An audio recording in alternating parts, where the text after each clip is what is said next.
Hey, what's up guys, KSR here and welcome back to my channel. For today's video, we'll be going through the top 10 worst PvE cards to play in Battleforge.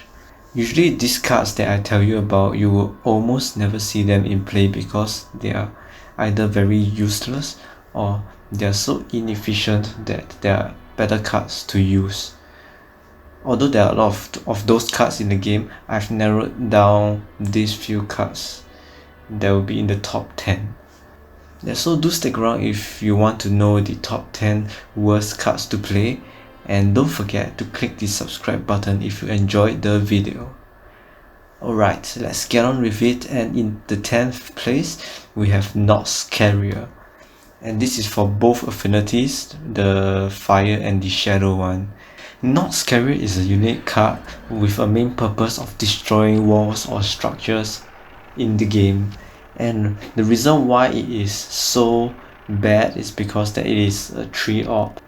It's a tier 3 unit which requires 2 shadow ops, and by the time when you reach 3 ops you will have better options to destroy walls. And why would you choose to have a unit which only targets buildings and destroys itself when you can summon other units that can attack both the enemy units and the structures as well? In addition, it also costs a whopping 180 power to summon one Nox Carrier, which you're going to use to destroy anyway. Alright, so for the next card, in the 9th place we have the Girl Power, the Nature Affinity. So why did I choose the Nature Affinity, and what is the difference between the Frost Affinity and the Nature Affinity? So for one, the Frost Affinity reduces damage taken by a female unit by 25% and increases damage done by up to 35% for upgrade 1. For the Nature Affinity, it does 35% more damage against male units. On upgrade 3, it is 50% more damage against male units. From the description of the Nature Affinity is very bad, as not all units that we go into play are male units, which is a very situational card, which makes this Nature Affinity Girl Power pretty useless. And on top of that, as you can see, there's a typing error in the ability, which they put strengthens the power of women instead of strengthen the power of women. The card is so bad that they don't even bother making the word right, or players don't even use a card that notices that there's a typing error in the Girl Power card. Right, moving up to the 8th place, we have Mind Control. What makes Mind Control so bad as a card is that it costs 300 power with 3 nature ops, and a unit can control an enemy unit with a maximum of 4 ops and 220 power cost. Why would you choose to use Mind Control, which costs 300 power, to control a unit that costs less than 220 power? It's simply not cost efficient at all. You can just summon a unit worth 300 instead of using Mind Control as a card.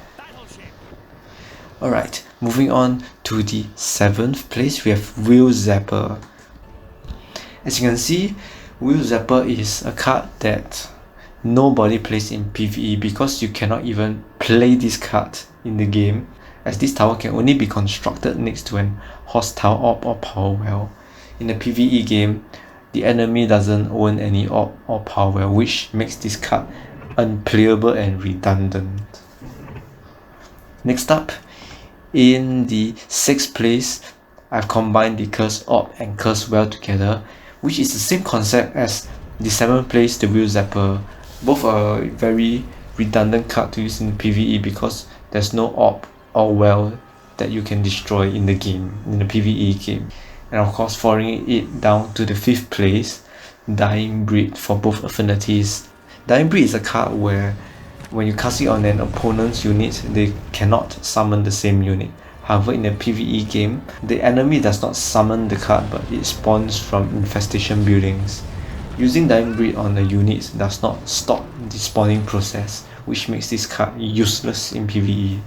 Moving up to the 4th place, Sandstorm, the Fire Affinity. First of all, Sandstorm is a very costly card that costs 230 power and deals a little bit of damage to units. However, the reason why I choose the Fire Affinity Sandstorm is because that you can't play any cards close to the Sandstorm. For a PvE game, you really want to make use of the spawning location and where you can play your cards, as this will eliminate possible synergies that you can play with the Sandstorm, as you can't cast any spells or play any unit cards around the Fire Affinity Sandstorm, which makes this card a bad choice to put in the PvE deck. Next up, in the 3rd place, we have the Flash Bender, both affinity. From the 1st to the 3rd place position, why I place this card at the top 3 is because these cards are the killer cards that destroys your game in a PvE battle. For example, Flash Bender is a support building that can spread Twilight Curse to the entire map, and whatever unit you play out, you turn into a Twilight Pest. How this will affect your PvE game is that if you activate the Flash Bender ability, whatever cards that your teammate and yourself summon will be turned into a Twilight Pest, which is a little stupid bug that is very useless, and the health and attack of the bug depends on the size of your unit. Alright, pretend that you are in a game and you have a teammate that built the Flash Bender. Let's say you press the ability and without you knowing, you wanted to clear an enemy base and summon Lost Spirit ships. So this is what will happen. What is going on? Why do I have this little stupid Twilight Pest? And you want to attack the building with these little bugs? I bet most of you guys will be a little bit triggered that your initial plan will be ruined. Let's say you want to go over the buildings or go over the map that only flying units can go, but you only got these little pests running around and you can't go over the walls to the enemy base to attack. Like if you have the Lost Spirit ship, you can do so. Yeah, so in 2nd place we have Advocator's Woe, both affinity, and why this card is in the 2nd place is because if you play the Shadow Affinities, Advocator's Woe, after playing a spell there will be a 25-meter radius where nobody is able to play out any units for a period of time. For the green affinity, it will be buildings or spells at an area for a period of time. I wanted to try out this card and play in a PvE battle and see if anyone got triggered, but honestly I don't want to do that, and if one of you viewers have been experimented on when I was testing the cards, then I would just like to formally apologize, because I wanted to get some genuine reactions whenever I test out a card, a really bad card, and which would affect my teammates. I didn't want to inform you all in advance, as I felt that it might affect how you might react to these unexpected scenarios.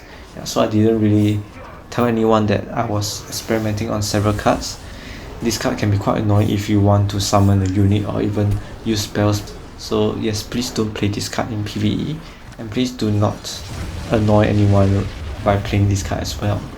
So let's move on to the 1st place. The worst PvE card that you can use in Battleforge is the Altar of Nihil.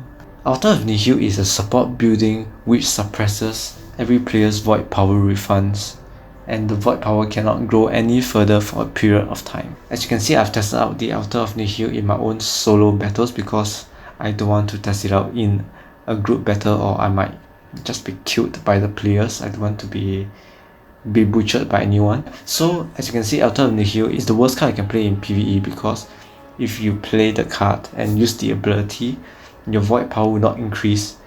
So for whatever spells you use or when your unit dies, there will not be any void power refund, which means that you lose 100% of the power of your units and spells. This can cause a dramatic negative effects when you play in your PvE map. Yeah, so this is the top 10 worst PvE cards that you can play in Battleforge. Let me know in the comments if there's any cards that I missed out, or any cards that you think that is worthy to be placed in this list of bad cards.